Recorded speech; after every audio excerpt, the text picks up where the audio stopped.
Hello and welcome. I'm Susan Purney Mark. I'm a surface designer and quilt artist, and I've been working with color and pattern and texture for many years. In this introduction, I'd like to show you different ways of putting color and paint onto a variety of fusible products and using them as possible applications for collage or fabric art. Let's get started.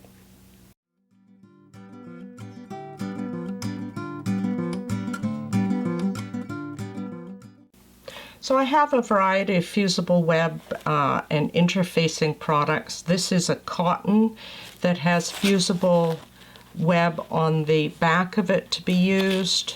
I've got fusible interfacing that might be used in collars and cuffs of shirts and so on, just to give body, plus a paper-backed fusible web product.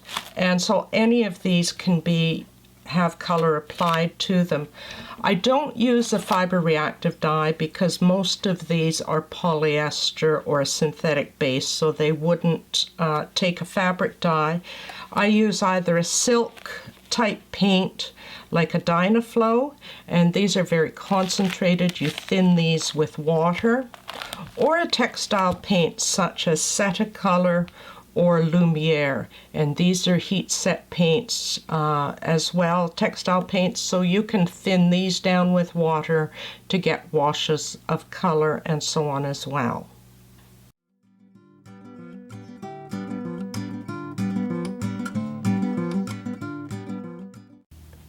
Now I've diluted some of the paints here. I've got purple and blue, a green and a yellow, and I've diluted them about 50% and just mixing them up. And I use just inexpensive paint brushes. If I find that maybe that's a bit too dark, then I can always introduce a bit of water into this as well.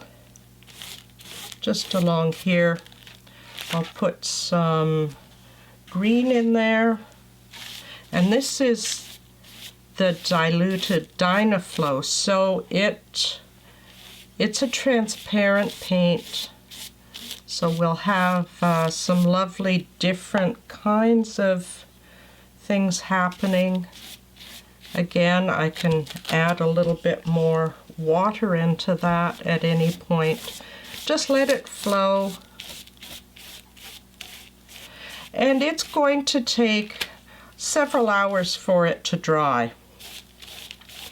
And after that, you can rip it, you can cut it with scissors or a rotary cutter, you can do different things with it. I could go back in and apply more paint and more color if I wanted to. And what happens is you get wonderful, wonderful textures happening as the fusible web and the paper underneath kind of crinkle up and create different designs. Some of it'll be lighter, some of it'll be darker. And this is a really neat technique to create maybe some water scenes, which is what I had done with this piece. And the way I worked here was to paint the fusibles, cut it into strips, and intersperse it with some threads and some beads, and iron it down, and then quilted it afterwards with some decorative threads.